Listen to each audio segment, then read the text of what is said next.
En este video vamos a aprender a calcular las medidas de tendencia central en datos agrupados en una tabla de frecuencia. La fórmula del promedio es la siguiente. Es la sumatoria de la variable por la frecuencia absoluta partida del total de datos. Esto es un tanto difícil de entender si nunca habías visto una sumatoria, pero esto significa que lo que debes hacer es multiplicar cada una de las variables con su frecuencia absoluta e ir sumándolas con la siguiente. Acá lo vamos a ir haciendo paso a paso. Entonces sería 1 por 6, más 2 por 4, más 3 por 12, más 4 por 18, más 5 por 10, partido el total de datos que resulta 50 al sumar todas las frecuencias absolutas. Resolvemos las multiplicaciones, sumamos, dividimos y obtenemos el promedio. Entonces el promedio en este caso es 3,44. La moda en una tabla de frecuencias corresponde al dato que tiene la mayor cantidad de frecuencia absoluta. En este caso ese dato es el 4.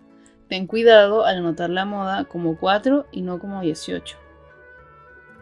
Para la mediana necesitamos la frecuencia acumulada. Te aconsejo que si no sabes cómo hice ese cálculo lo busques en el video anterior sobre tablas de frecuencia.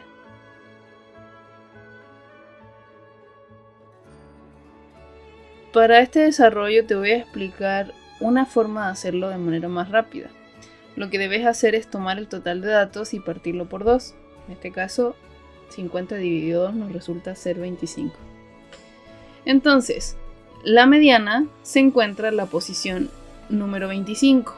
En la primera frecuencia absoluta acumulada tenemos los primeros 6 datos, es decir, que tenemos desde la posición 1 hasta el número 6. En la segunda frecuencia absoluta tenemos 10 datos, o sea que tenemos hasta la posición 10. En la tercera frecuencia absoluta acumulada tenemos hasta la posición 22. Todavía no hemos encontrado la posición 25. La posición 25 se encuentra en la cuarta frecuencia absoluta acumulada. Entonces, la mediana resulta ser 4. Esto es porque hasta el número 3 teníamos la acumulada hasta la posición número 22. Sin embargo, ahora en el siguiente paso tenemos desde la 22 en adelante y ahí estaría la 25. Entonces la mediana es 4.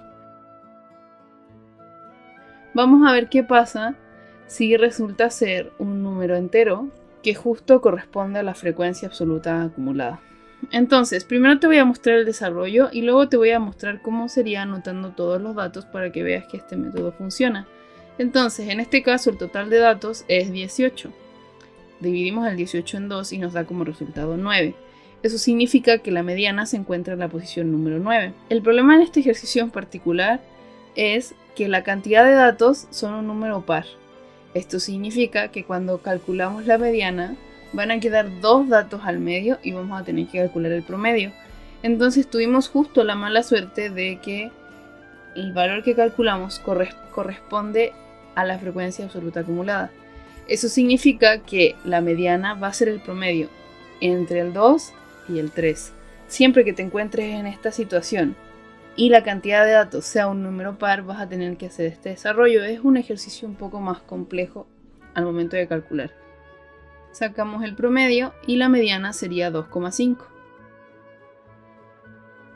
Ahora lo que voy a hacer es anotar todos los datos para demostrarte que al hacerlo de manera práctica igual vamos a llegar a lo mismo. Entonces anotamos 5 veces el 1, 4 veces el 2, 3 veces el 3, 5 veces el 4 y una vez el 5. Debes ir sacando un número a cada lado hasta llegar al valor que está justo al medio.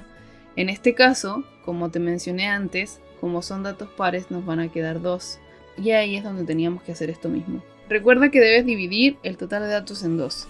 Luego ese dato lo tratas de encontrar en la frecuencia absoluta acumulada. Pero en el caso de que sean datos pares y justo tengas esta situación, debes sacar el promedio entre el dato en el que estás y el siguiente. Intenta ver esta parte de nuevo si sientes que no la entiendes bien. Espero este video te haya ayudado a entender cómo calcular todas las medidas de tendencia central en datos agrupados. Si este video te ayudó a resolver dudas, suscríbete y dale me gusta.